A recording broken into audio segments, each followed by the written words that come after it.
tal? Buenos días.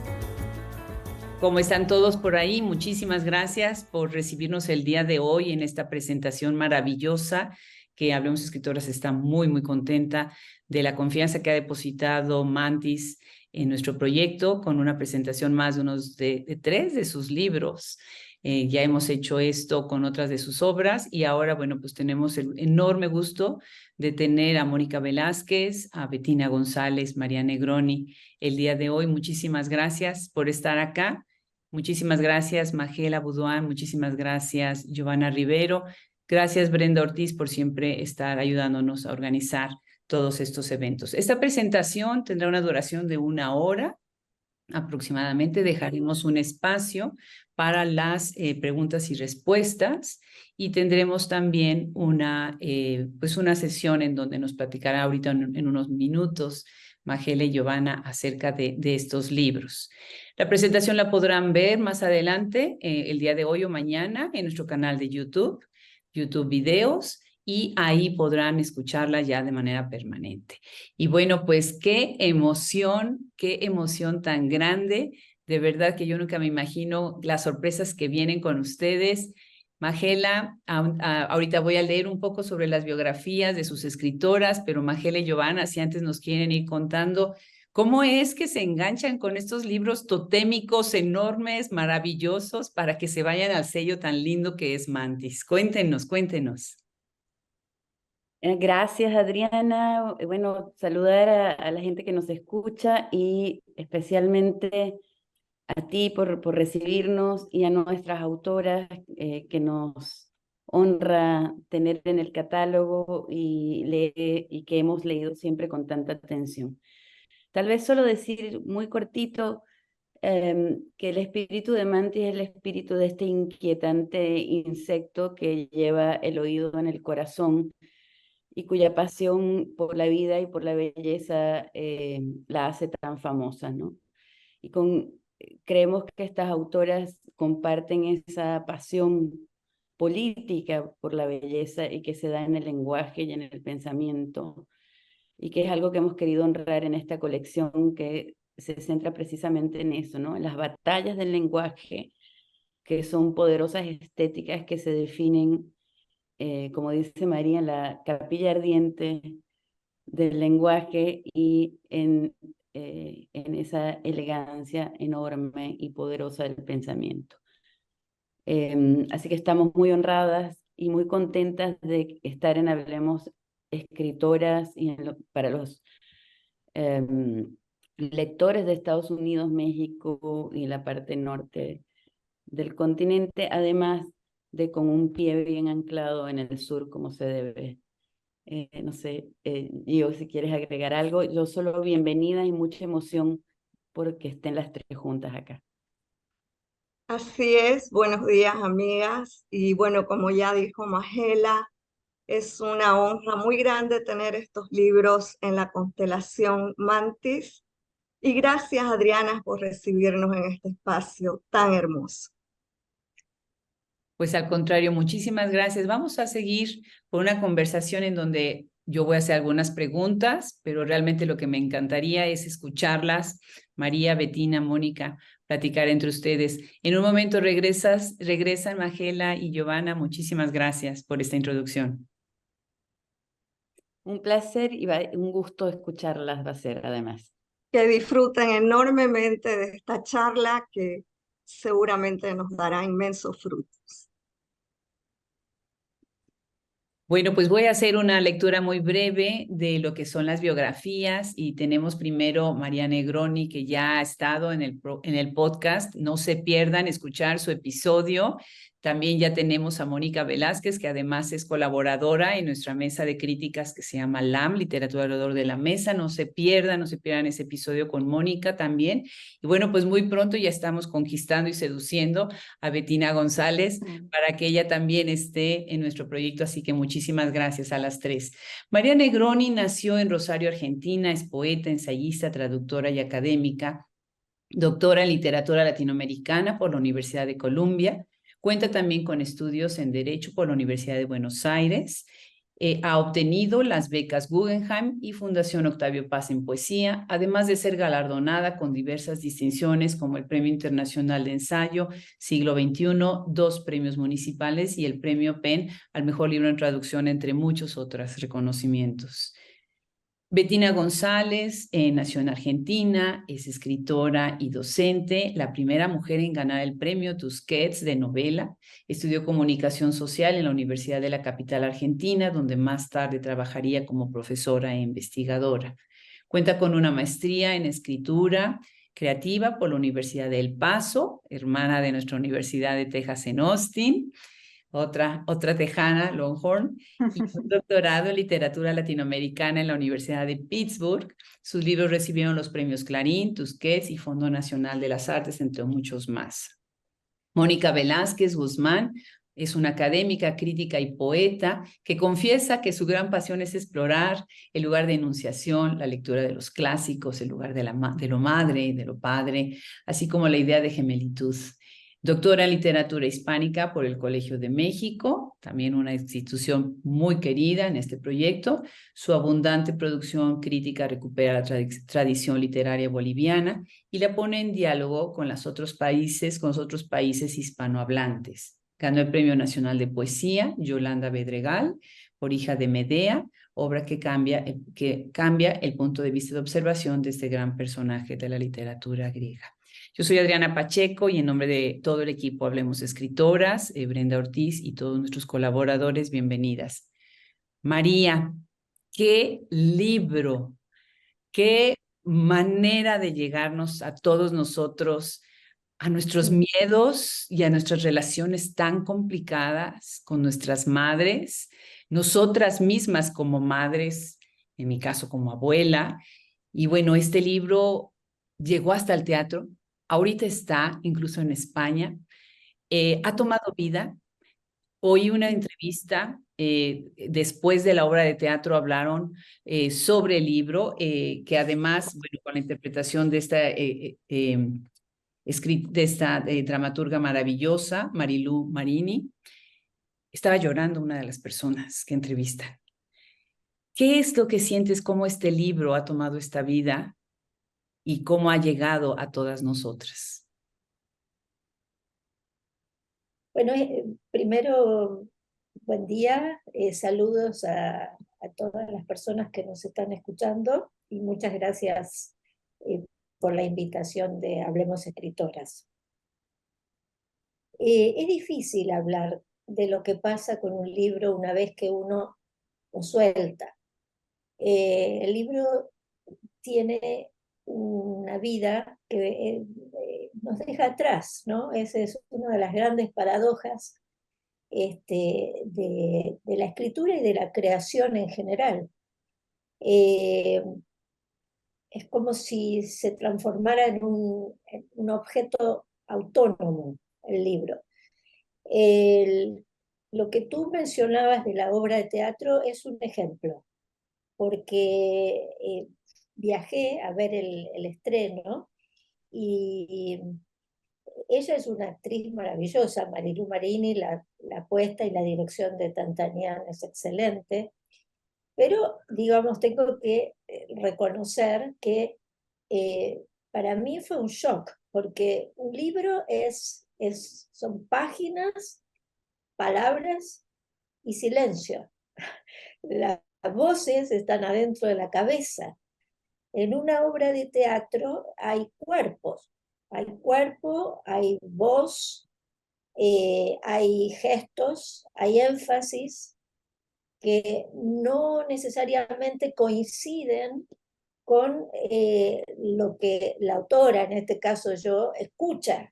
Entonces fue digamos, un pasaje, la vi 4 veces la obra y recién la última vez la pude escuchar como si la hubiera escrito otra persona.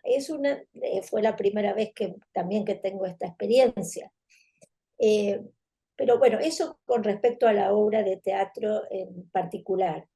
Pero un poco pasa lo mismo con la lectura, o sea, cada uno escucha, cada lector o lectora es una cámara, es una cámara como si fuera una cámara cerrada, donde las palabras del libro rebotan como ecos y se conectan con las propias experiencias y el libro funciona, ¿no? Ojalá que sea así. Entonces, ya lo que pasa ahí va muchísimo más allá de lo que, de alguna manera, de lo que hicimos. Nos excede. A mí, no sé, supongo que a las dos compañeras que tengo acá les pasa lo mismo. Es que es como una sensación de sorpresa. La primera sensación cuando alguien me habla del libro, lo que el libro le generó, es, bueno, agradecimiento, pero también sorpresa, porque me encuentro con, digo, wow, ¿no? Un asombro. No sé Claro. si es eso lo que me preguntabas, pero la experiencia es así para mí. No, linda respuesta, definitivamente. Y algo maravilloso de estos 3 libros que yo nunca me esperé cuando me platicó Magela sobre ellos, es cómo dialogan entre sí. Aunque uno pensaría que no, son libros que dialogan mucho entre sí. Y acabas de mencionar una palabra que es un hilo que las conecta también, la palabra silencio.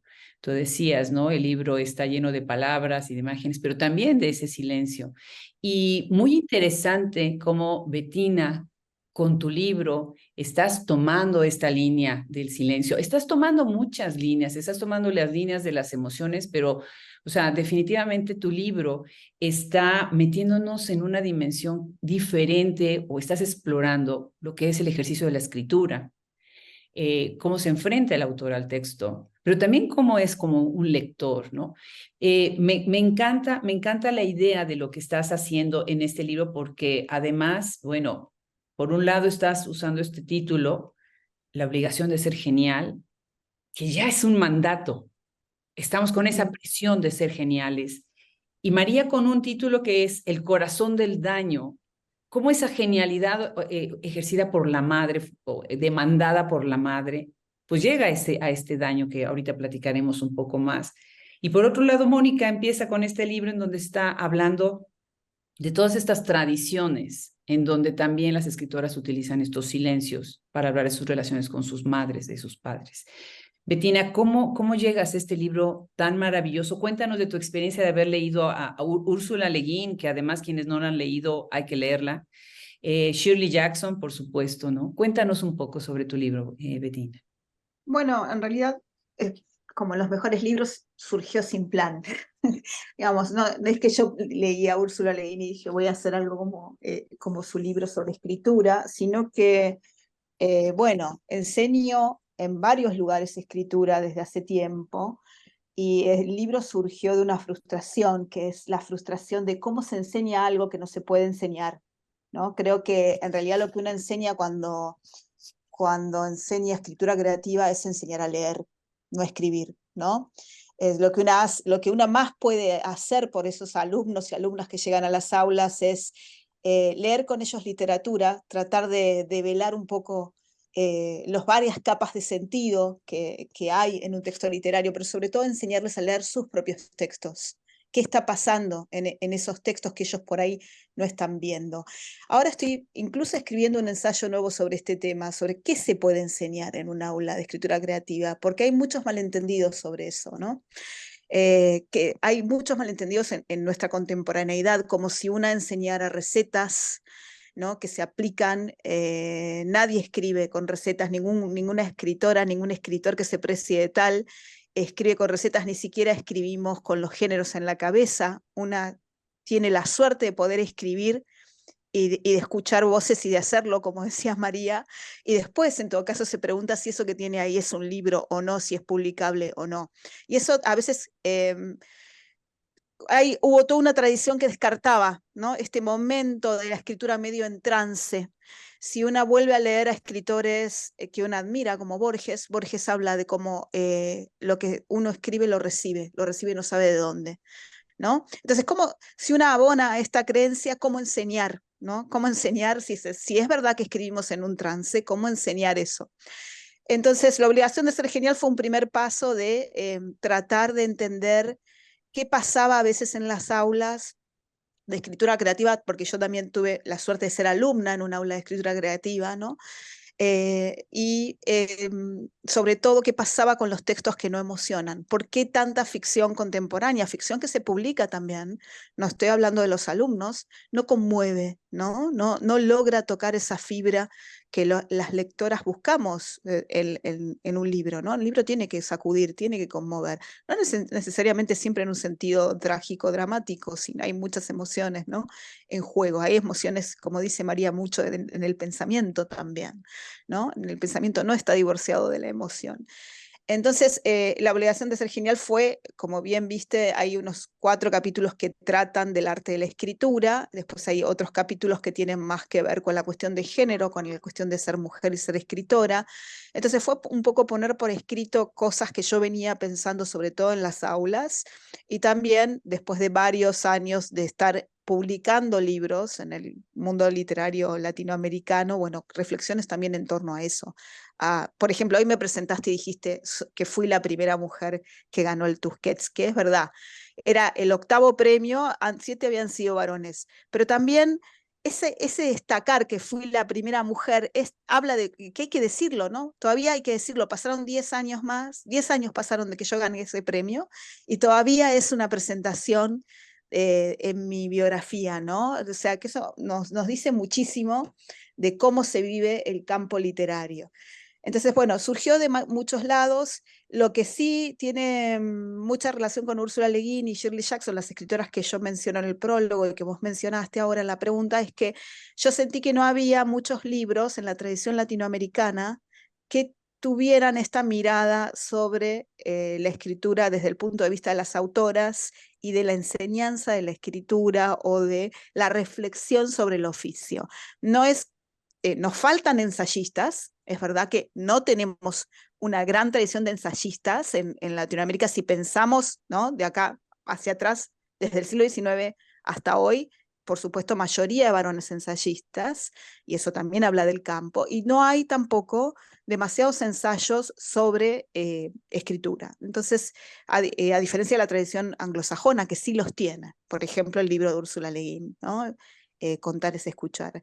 Entonces, esas escritoras fueron para mí inspiradoras en ese sentido.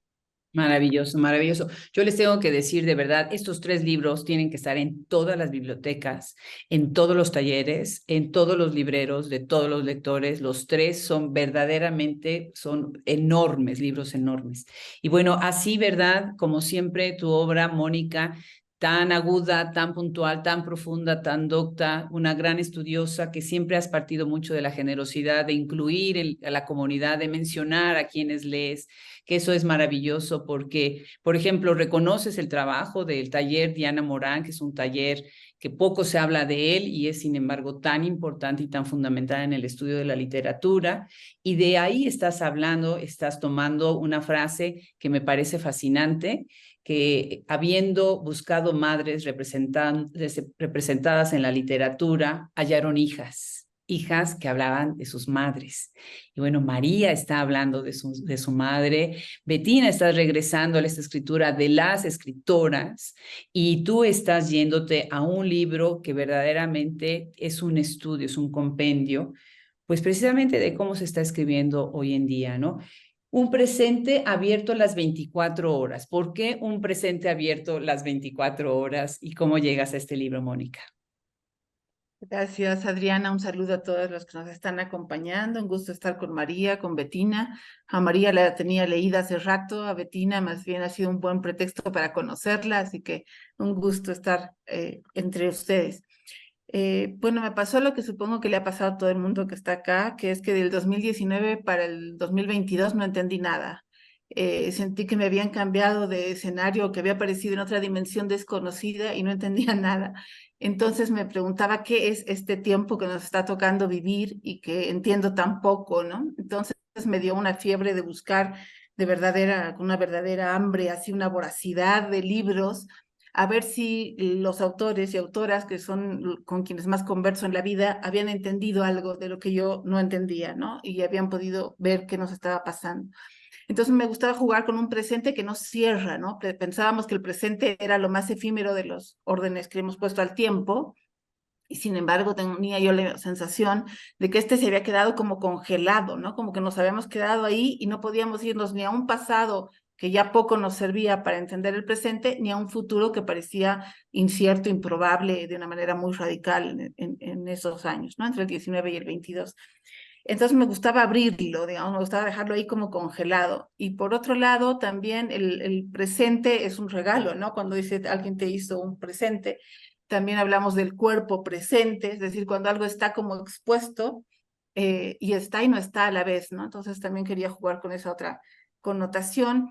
Y el abierto a las 24 horas ya marcaba para mí el tono del libro que me he permitido por primera vez en veintitantos años escribir con humor, porque la poesía a mí me da por los lugares terroríficos y entonces no cabía el humor, y la academia es tan hiper estricta que no deja reírse mucho, entonces tampoco me dejaba escribir con humor. Y entonces en este libro he quitado el tabique entre la poeta y la académica y he permitido que el humor sea el puente que transite eso, ¿no? Entonces me parecía liberador jugar a, por un lado, la petición del mercado, ¿no? Atienda siempre. Ahora sí, ese atienda lo ponemos en varias connotaciones, creo que dice mucho más.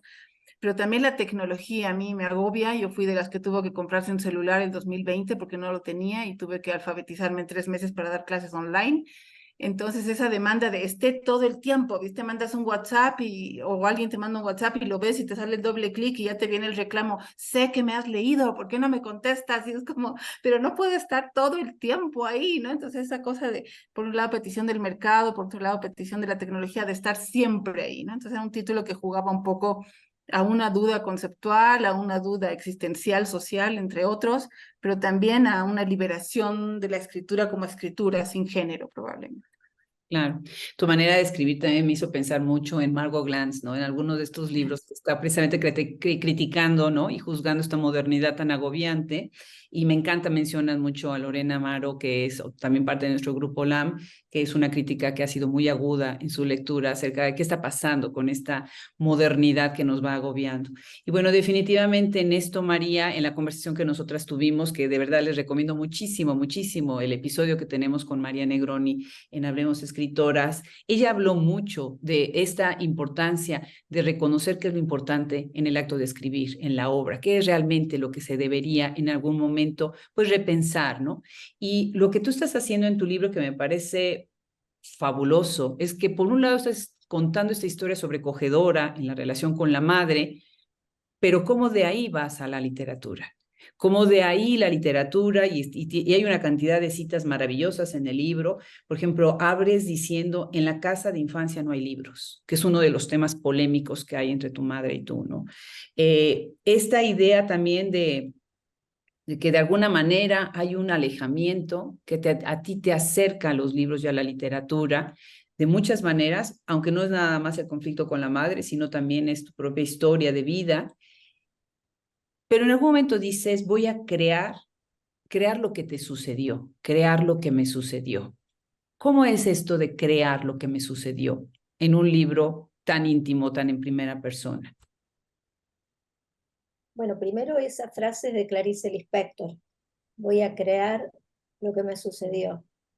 Es extraordinaria, ¿no? Porque con un verbo, el cambio de un verbo, en vez de decir voy a contar lo que me sucedió, ella logra abrir una grieta ahí, ¿no? Está diciendo, esto que voy a decir, lo voy a crear. Me sucedió, pero yo lo voy a crear. O sea, que implica que no es una fotocopia de lo que sucedió, si es que supuestamente algo sucedió tal como lo contamos, porque obviamente hay como, digamos, una percepción que puede ser errada, que de hecho en el libro está como cuestionada permanentemente, si la memoria, si eso que recordaba yo era real o no. Pero yo querría volver a la primera parte de tu pregunta, porque a pesar de que el libro evidentemente tiene como yo diría hasta una especie de lujo de la intimidad, ¿no? Que lo abre, que abre, digamos, a una visión de una relación eje, ¿no? con mi madre. Yo creo que el libro es otra cosa. Me parece que la madre no es solo la madre personal. Para cualquier escritora y escritor hay dos ejes de autocreación. Uno es la lengua materna, eso que podríamos llamar como la prepatria de la palabra, ¿no? Eso que está, digamos que incluso escuchamos y sentimos antes de nacer, antes del episodio traumático del nacimiento, ¿no? Que son los ritmos específicos del corazón materno, no sé, de lo que le ha pasado a la madre en ese momento, en ese espacio de tiempo de 9 meses en que nos formamos. Entonces, y luego, por supuesto, la madre, la voz de la madre es la que nos conduce a la palabra, o sea, por eso se habla precisamente de la lengua materna. Entonces, eso es fundamental para cualquier persona que escriba, porque ahí está, yo diría, el elemento más fuerte que tiene cualquier escritora en este caso, que sería el ritmo de su escritura, un ritmo que es como una, casi yo diría una firma, ¿no? Es una manera, un tempo de su emoción, de su pensamiento, de lo que le pasa, de cómo elabora las cosas, etc. Y por otro lado también, cualquier escritor o escritora tiene otro eje en su formación, que es la biblioteca. Entonces, la lengua materna y la biblioteca. No hay escritura fuera de ahí. O sea, esos son como los dos ejes con los que podemos intentar avanzar hacia algún lado. En la lengua materna, que casi como que hace un movimiento en retroceso, y por otro lado la biblioteca, porque la escritura se hace sobre la escritura previa, o sea, uno no escribe en una hoja en blanco, la página en blanco está llena siempre, está llena de todo lo que hemos leído, de todo lo que se ha escrito y pensado y sentido antes. Por eso, escuchando a Mónica, que entiendo, ¿no?, lo que dices del presente, pero en mi caso particular, o sea, a mí me interesa más bien todo lo que está en el pasado, porque el pasado no está atrás, el pasado está también en el presente. El pasado está permanentemente como modificando, influyendo, cambiando lo que sucede hoy. Entonces, para cerrar, el libro para mí es como intento, al menos, ¿no? El libro es el deseo de entender cómo esa nena, esa niña que tuvo esa determinada historia, no importa cuál, cómo llega a ser la escritora que es. Y cuáles son los obstáculos que enfrenta, cuáles son los desafíos, qué significa la escritura en relación al dolor, o sea, qué función cumple la escritura, el sufrimiento frente a la escritura y viceversa, ¿eh? Cuáles son los conflictos que atraviesa, cómo mira, un poco me quiero referir al que decía Bettina también, o sea, cómo dialoga con las precursoras, o sea, qué le muestran, qué puede aprender de otras mujeres que nos precedieron en la escritura, qué cosas le molestan de esas precursoras, qué cosas le faltan en esas precursoras. Por lo menos para mí no es un capítulo cerrado.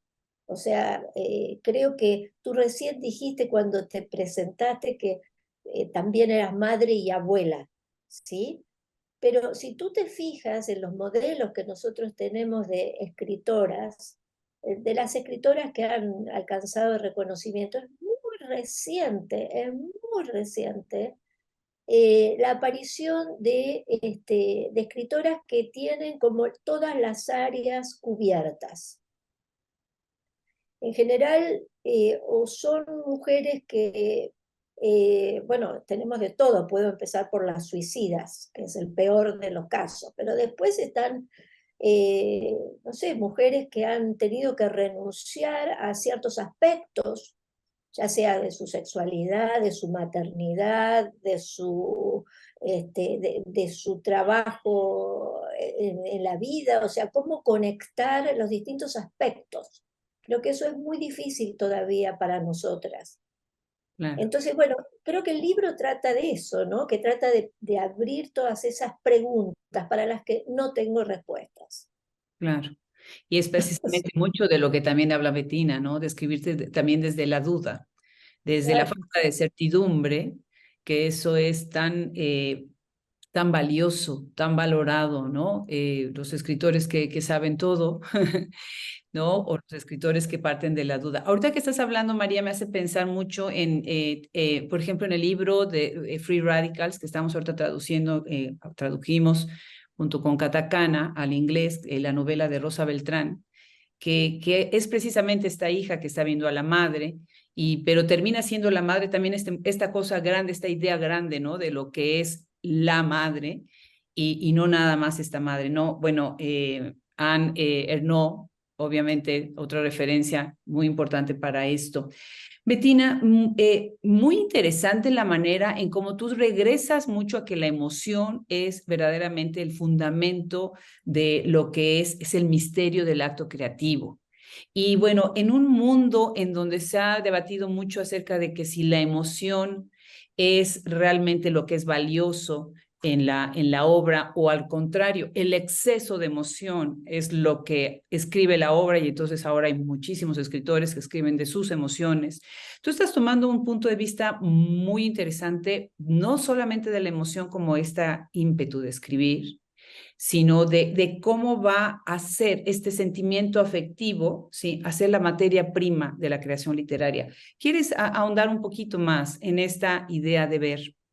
No nada más la emoción, sino el sentimiento afectivo. Sí, o sea, te escuchaba lo que decías de este debate de si los escritores escriben desde sus emociones. A mí me parece que no, que no hay ese debate. Lo que sucede con esos textos a los que te referís es que no son textos que emocionan o que están escritos desde la emoción, sino desde lo sentimental o desde el sentimentalismo, la autoconmiseración, la autocompasión, la lástima. No es a eso a lo que yo me refiero en ese ensayo, ¿no? Sino lo que trato de pensar en el ensayo no es que ese ensayo no se escribió con ideas prefijadas, ese ensayo se escribió desde adentro, digamos, desde esta, si querés, frustración frente a textos de los alumnos que traían textos planos, textos en los que no había ningún tipo de conmoción, ni para el autor, claramente, ni para el lector. Lo que trato de pensar es cuál es esa emoción que produce la escritura en la lectura. ¿Por qué leemos ficción y sentimos y pensamos diferente a cuando leemos otro tipo de texto, por ejemplo, esos textos sentimentales o sentimentalistas, o periodismo u otros textos, ¿no? Hay una emoción específica para mí que está tejida en el texto literario, ¿no? En el caso de este ensayo estoy hablando siempre de la ficción y no de la poesía, por unas cuestiones que sería largo de explicar. La poesía trabaja distinto a la ficción, porque si estás escribiendo narrativa es difícil abstraerte del hecho que tenés que representar. Tenés que representar una realidad, ¿no? En cambio, la poesía puede crear su propia realidad de otra manera, ¿no? Entonces hay narrativa, hay sucesión de acciones, hay una serie de cosas que determinan un poco esa forma textual, un poco, ¿no? No quiere decir que estás cerrado eso. Entonces, lo que traté de pensar ahí es qué tipo de emociones o de emoción nos convoca en la lectura de la ficción. Y bueno, hay que leer el ensayo. Es como largo, ¿no? Es como largo de volverlo a decir, trabajo un poco la idea esta de la representación y qué pasa con las emociones. Nosotros, las emociones no son, es raro lo que pasa en el lenguaje con las emociones. Nosotros no tenemos una representación de lo que es la esperanza, de lo que es el amor, de lo que es el odio. Son sustantivos abstractos. Lo que podemos pensar es en gente esperanzada, ¿no? O en gente que odia, o en gente que ama. Entonces, ves que ya hay una gran abstracción en la manera que tiene el lenguaje de hablar de las emociones. Entonces, el trabajo de una escritora de ficción es justamente tomar esas abstracciones y encarnarlas en la prosa, ¿no? Eso es muy diferente y no tiene nada que ver con alguien que declara sus sentimientos en una página, en un texto sentimental. Claro, claro, definitivo, es una muy buena diferencia y así es como se ve en el libro. De verdad, se los recomiendo mucho. Hay una pregunta en el público, nada más contesto rápidamente. Sí, los libros estarán, me imagino, disponibles en Amazon, están disponibles en Shop Escritoras, entonces yo les recomiendo mucho más que apoyen a las pequeñas editoriales y a los distribuidores que hacemos tanto esfuerzo para traer estos libros a Estados Unidos. Así que, bueno, por supuesto. Y bueno, yo invito a los bibliotecarios, de verdad, metan estos libros en sus catálogos, a los profesores, definitivamente. Y bueno, un libro para dar clase es el libro de Mónica, definitivamente, Mónica, porque además estás atravesando no nada más lo que es el campo de la literatura, sino del campo también de las artes visuales, ¿no? Te estás yendo también a la cuestión de la cámara y me parece muy interesante porque son distintas maneras de lectura, son distintas maneras de ver a la literatura y es una manera muy buena también de poner en conversación a las escritoras. Lo que estamos haciendo hoy es, ustedes están en conversación, ustedes 3 escritoras están en conversación, que eso es lo que enriquece realmente a los estudios críticos, estudios literarios, pero sobre todo al lector, que entienda que una escritora dialoga con otra. Y tú, bueno, Giovanna Rivero, por ejemplo, está en tu libro, muchísimas más. Cuéntanos un poco acerca de esta manera de entrar también en lo interdisciplinario, ¿no? Y de poner en diálogo a la obra literaria con otros géneros. Y Adriana, bueno, fue un desafío porque, como les decía, había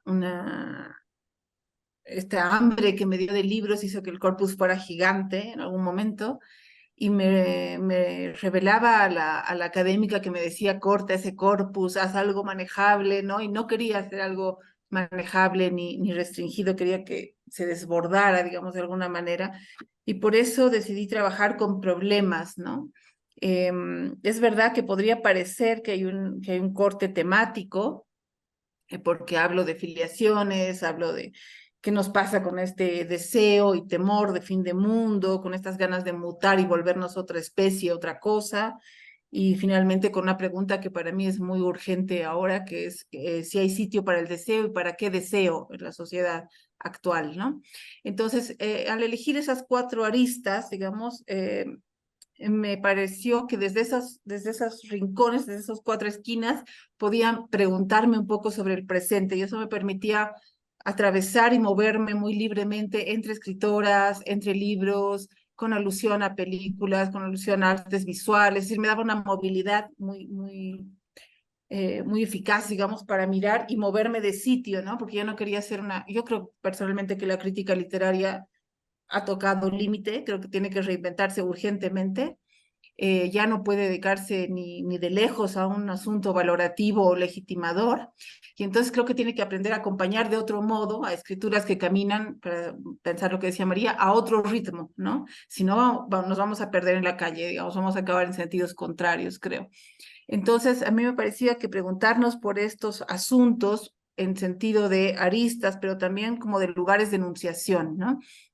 Y leyendo los libros de María y de Bettina, yo me quedaba pensando si hay alguna relación en la cantidad de obras que hoy día se preguntan y ponen en primer plano el lugar de hija. Es muy fuerte eso, ¿no? Yo recordaba con esto del taller de Ana Morán, que ya desde finales de los 90 ya decían que había más voz de hija que voz de madre en la literatura latinoamericana. Más allá de la hipótesis, confirmable o no, me interesa pensar qué es ponernos en el lugar de hija, es decir, hablar en en el lugar hija, no en el rol hija, ¿no? Sino en el lugar hija, digamos, que te permite preguntarte y que te permite ahondar ese sitio. Y creo que no es muy diferente de ponernos en el lugar de escritora que muestra su entretela, digamos, que muestra lo que debería haberse quedado en backstage, ¿no? Que de pronto muestra la duda, muestra el material a medias, muestra, no sé, una memoria, ¿no? La voz en la obra de María que nos dice esto fue así, luego dice, no, mi madre dice que no fue así. Y es como, claro, la memoria a medio hacerse, no son escrituras que borren, digamos, las fisuras y nos muestren en limpio, digamos, la conclusión a la que llegaron. Son escrituras que nos muestran las fisuras, los materiales que no calzan, las dudas, las preguntas, el proceso en primer plano, como lo hace Bettina. Y creo que se parece en este lugar de mostrar cómo creo lo que creo y preguntarme por el lugar de hija de quién soy. Como decía María, no tanto en términos de la madre nuestra mamá, sino un poco de la tradición, de la lengua, del lugar un poco que me es dado para ocupar en el mundo y en el lenguaje, ¿no? Entonces me interesaba moverme con lo más flexiblemente posible en ese campo tan espeso. Claro, claro, definitivamente. Para quienes nos están siguiendo, les recomiendo mucho cada 3 meses sale esta cápsula, este episodio. Es un episodio bastante complicado de hacer. Para quienes saben de podcast, entenderán un poquito, en donde tenemos entre varias críticas a Mónica, varias críticas que están pensando un tema específico de lo contemporáneo dentro de la literatura. Y obviamente una idea de pensar y repensar a la literatura es también recoger este conocimiento que a los estudiantes, que a los lectores, que a los que escriben, pues tenemos que regresar y reconocer a lo que son nuestras madres literarias, lo que nosotros llamamos a nuestras madres literarias. Y reconocer la escritura de estas 3 escritoras, Bettina, María, Mónica, desde la candidez y la honestidad se están acercando a nosotros los lectores. Desde la autenticidad y desde el verdadero ser, ¿no?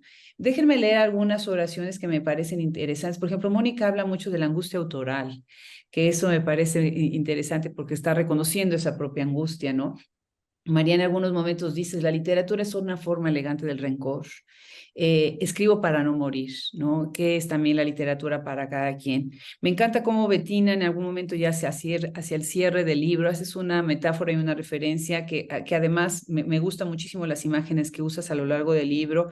Dice, cuando era chica a veces jugaba al teléfono descompuesto. No sé si me gustaba. Me parecía un poco raro eso de la voz de otra en el oído.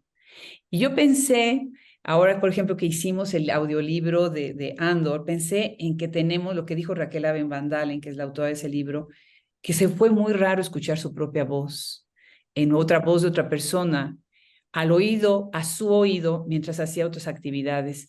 Y me encantaría para cerrar esta conversación que cada uno de ustedes, cada una de ustedes, nos dijera exactamente qué es lo que piensan, lo que sienten en esta cuestión de escuchar esta voz adentro, las voces de nosotros que estamos hablando de su obra, pero además esta manera tan cándida y tan honesta de acercarse a nosotros. Y si quisieran hacer un breve cierre y, bueno, invitar de nuevo a todos que las lean, no nada más con este libro, sino en toda su obra, en todo su potencial, esas 3 magníficas escritoras. María. Bueno, primero, antes de dedicarme a lo que me pides, quiero decir que estoy mirando la pantalla y quería felicitar a la diseñadora de los libros, porque la verdad es que las tapas que han hecho son hermosas. Así que sé que Mantis tiene una diseñadora y bueno, mis felicitaciones para ella.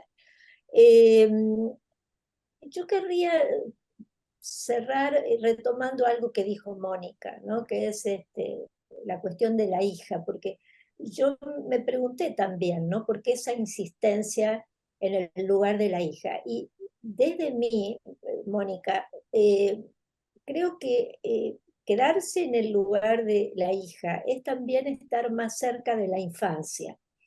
O sea, la hija siempre está, o sea, la hija es la que puede contestar, la que puede revelarse, la que tiene, digamos, el beneficio casi de la irresponsabilidad, ¿no? Está más cerca de la niñez, la hija. Incluso yo en un momento cuando hablo de la situación política de la Argentina, digo, ¿no?, que éramos los hijos, ¿no? O sea, la generación de los hijos, en el sentido de que éramos los que nos rebelábamos y tratábamos de crear un mundo diferente del de los padres. Y creo que las escritoras en general están en ese lugar. La escritura es eso, es el lugar de cuestionamiento, de lo que el mundo adulto, pasteurizado, normalizado, calcificado, impone todo el tiempo. La escritura es un trabajo permanente como de erosión de eso. Entonces me parece que el lugar que tenemos y que debemos seguir teniendo es el lugar de las hijas. Bueno, nada más. Me encanta. Ustedes saben, Bettina y María, que Hablemos Escritoras va a estar en Buenos Aires a principios de diciembre. Ya estoy, pero emocionadísima, porque ustedes, las escritoras argentinas están hablando de tantas cosas como todas las otras, pero bueno, va a ser muy especial para nosotros. Bettina, ¿quieres cerrar brevemente? Muy cortito, o sea, quiero agregar a lo que dijo María, que siempre pensé en esta cuestión de la inmadurez. Hay algo relacionado con la escritura que tiene que ver y que es algo que yo cultivo, ¿no? No saber, estar en el lugar de no saber, de preguntar, que claramente tiene relación con esta de la posición de hija que acaba de decir María, y que al fin y al cabo es una posición de enunciación, que es lo que ella hace en su libro, ¿no? No quiere decir que sea necesariamente algo que tenga que ver con la autobiografía de nadie, es una posición, ¿no? Brevemente, con respecto a lo que dijo Mónica, me llamó la atención que hablabas de la genealogía latinoamericana, de que hay más hijas que madres, pero sin embargo en los últimos años hay toneladas de libros sobre maternidad, ¿no? Hay muchísimos libros que están saliendo sobre distintas maternidades y me estaba preguntando, bueno, ¿qué pasa ahí, no? ¿Qué pasa que hay este boom? Lo dejo ahí, lo dejo como una pregunta que me hago. ¿Qué pasa si esas escritoras están en esa tradición latinoamericana, son lectoras de esa tradición? ¿Cómo trabajan ese lugar de la enunciación desde lo materno, ¿no? ¿Cómo trabajar desde ese lugar? Que me parece bastante complejo. Y con respecto a lo que decías, Adriana, de la voz, de escuchar la voz, ¿no? Ese fragmento de la obligación de ser genial, bueno, en realidad hay algo que nos pasa a todas cuando escribimos, que es que es tu voz y no es tu voz, ¿no? Lo interno, ese ritmo interno del que hablaba María, es tu voz y también como decía Borges y como dije al principio, es algo que recibís, ¿no? Y que yo siempre soy muy agradecida cuando ocurre eso. Hay textos que son inspirados y textos que no, y una lo sabe. Yo sigo creyendo en la inspiración a falta de otra palabra y en que las cosas no vienen del yo. Es como si hay algo que realmente me molesta mucho de la literatura contemporánea, es esa insistencia en el yo, como si fuera el principio y el fin de la literatura. Tanto la lengua materna como la biblioteca, como decía María al principio, son lugares en los que el yo está y no está. Es lo recibido y lo dado también, ¿no? Esa es la maravilla del acto creativo, que excede las limitaciones de ese yo. Eso son. Claro, muchísimas gracias, Mónica. Y bueno, yo empecé este libro y la verdad es que también lo acabé. Perdón, no sé si se escucha, ahora sí. Decía que empecé el libro y lo acabé con mucha angustia. Les debe pasar a todas las que están aquí, ¿no? A Magela, a Giovanna, que también escriben, a María, Bettina, que a veces uno se encuentra con lectores que dicen, debes estar feliz porque has sacado el libro, ¿no? Y tú dices, no, en realidad no. Pero no por insatisfacción, digamos, permanente, sino porque he vuelto a caer en la angustia inicial, ¿no? Entonces empecé y terminé el libro con mucha angustia por varias razones, por crisis, como digo en el libro, y ahí tal vez esto de ponerse también uno ahí expuesto, por una crisis profesional, ¿no? Porque como crítica literaria ahora de verdad me pregunto por la pertinencia todavía de esa tarea y de esa escritura, porque como escritora me había quedado un poco mirando así el tiempo congelado sin saber mucho qué hacer. Y yo en poesía trabajo mucho también las voces, ¿no? Me gusta mucho trabajar los personajes poéticos, etcétera. algún rato largo voy a tentar a María a ver si charlamos, porque su hija me hacía pensar mucho en mi propio proceso cuando escribí El hija de Medea, que fue todo un tema también ahí para trabajar esos lugares, ¿no? De hijo de quién es uno, etcétera. Para mí el trabajo con las voces y la polifonía siempre ha sido una salida de la angustia, o sea, cuando en la vida, pero también en la escritura algo me angustia, me cambio de posición y entonces eso me da como cierto alivio porque me hace ver las cosas desde otro ladito, ¿no? Entonces me parece que trabajar con voces y oír las voces, por eso este libro yo ojalá se logre, lo pienso como una enorme conversación, ¿no? De hecho hay uno de los sectores que lo que hice fue un montaje de citas porque decía, pues, vieron este fin y deseo de fin de mundo, ¿no?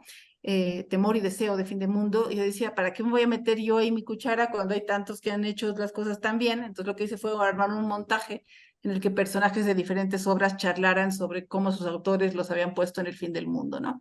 Entonces me parece que el ejercicio de escucha, que parece una obviedad, pero no es tan obvio y es difícil de practicar en la vida real, escuchar a las otras voces, pero también ponerse en los lugares de las otras voces que podemos ser, ¿no? Incluyendo avatares, digamos, las voces que podemos ser y que podemos jugar a ser, y el silencio que es lo que las une en realidad, que tal vez sea lo que remite a uno mismo, ¿no? Claro, claro. Ahorita que estás hablando de estas comunidades y de cómo todo ahí está relacionado, estoy pensando, por ejemplo, Gisela Cossack, que también es miembro del grupo LAM, nos ha abierto un espacio maravilloso en la revista Letras Libres y ha hecho, bueno, nos ha ayudado en muchísimas cosas, en donde ahora se están leyendo, por ejemplo, estudios críticos sobre las escritoras de Ecuador, las escritoras de Argentina, las escritoras de Chile, en una revista mexicana, ¿no? Que eso es mucho también lo que han hecho ahorita, invitado a Magela y a Giovanna que se integren de nuevo, porque me encantará oírlas también. Ellas son escritoras, pero además tienen este doble juego de ser editoras y de ser promotoras y de ser académicas, de estar dentro de lo que es el territorio americano, ¿no? Entonces, si quisieran también ustedes, desde su perspectiva, ha sido tan interesante esta plática, todos los puntos que están poniendo sobre la mesa María, Bettina, Mónica. Me encantaría escuchar algún último comentario sobre de ustedes, Magela y Giovanna. Claro que sí, pero antes yo tengo una pregunta. Me gustaría escuchar qué tipo de retroalimentación han recibido de sus hermosos libros Mantis. ¿Cuál ha sido como una respuesta de alguna lectora que ustedes quieran atesorar? No entiendo la pregunta, Giovanna. ¿A Lo que nosotras? pasa es que sí, a ustedes, en el sentido de que a veces esa angustia que decía Moni encuentra como un consuelo, digamos, ¿no? En un posible acercamiento de alguna lectora. No Bueno, sé. empiezo yo si quieren. Sí. O Dale, sea, dale, a sí. mí, solo La obligación de ser genial fue un libro que a mí me sorprendió mucho que tantas escritoras y mujeres y varones también sintieran la necesidad de escribirme por redes sobre el libro. Creo que es el libro que más me ha pasado, ¿no? Porque era un libro que yo pensaba que iba a ir a un lugar muy chiquito, de gente que le interesaba la escritura y la lectura, y me encontré con que no, que hay muchos otros campos de la cultura a los que llegó, ¿no? Por ejemplo, actrices, actores, gente que hace música, gente que siente una conexión entre algunas cosas que yo escribí sobre la emoción y lo que a ellos les pasa en esas áreas, también en la parte, obviamente, de ser mujer y ser artista.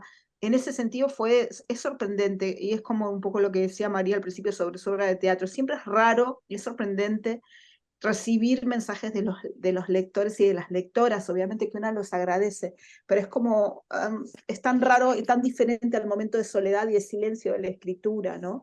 Que a veces una no sabe qué contestar o qué rol asumir frente a eso, pero así ha sido como muy sorpresivo que llegara a tantos lugares.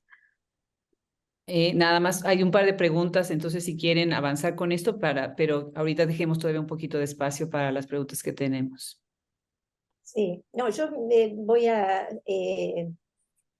sumarme a lo que dijo Bettina, o sea, más que ampliar. O sea, creo que sí, que es que todo, es otra cosa lo que pasa después del libro y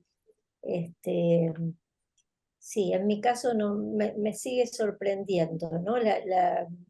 Como la calidez de las respuestas, también, sí, son como,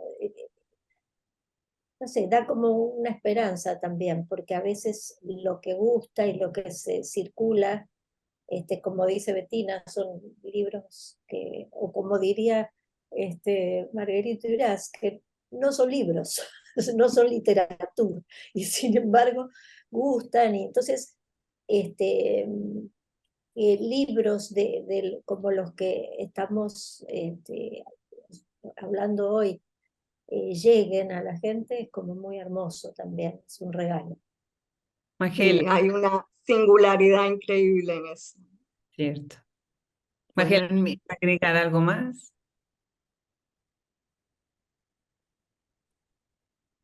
No te oímos. Moni, ¿querías hablar? Mónica, sí, perdón. no, sí, muy breve, porque el mío acaba de salir, ¿no? Salió ahora en agosto. Y yo también, un poco como Bettina, me preguntaba a quién irá este libro, ¿no? Porque yo decía, evidentemente, para los académicos va a quedar súper light y para los que no son académicos va a quedar como con mucha referencia. Y más bien he recibido con mucha sorpresa y con mucho cariño que ha provocado más reacción por la forma que por el contenido, y entonces los poquitos textos que han salido y las conversaciones han ido por festejar una cierta insolencia de la escritura, y eso me ha gustado mucho, sin duda lo he festejado. Sí, yo solo muy cortito respondiendo la invitación de Adriana y como la conversación de ahora, no dejo de pensar que en esa frase de Cristina Rivera Garza que dice que la lectura es más un espacio de producción que de consumo, ¿no? Y con estos 3 libros nos pasa esto, ¿no? Que está uno produciendo sentidos todo el tiempo. Y una cosa adicional que a mí me fascina de los 3, ¿no? Que es que uno puede pispear el laboratorio creativo de las autoras, ¿no? Ese proceso de cocina literaria que es tan fascinante, tan intrigante para ser comprendido, tomado, incluso explicado, ¿no? Es una cosa que como toda cocina tiene una magia intrínseca y que uno puede asomarse a mirar en cada una de estas escrituras. Y eso, pues los invito como lectores a husmearlo, ¿no? A boballerarlo, se dirá, para hacer una... Gerardo. Porque lo que me encanta es que no estamos boballerando la vida, digamos, la intimidad de las autoras, sino de su pensamiento. Y eso es algo que queríamos con Giovanna honrar mucho en este año de edición, ¿no?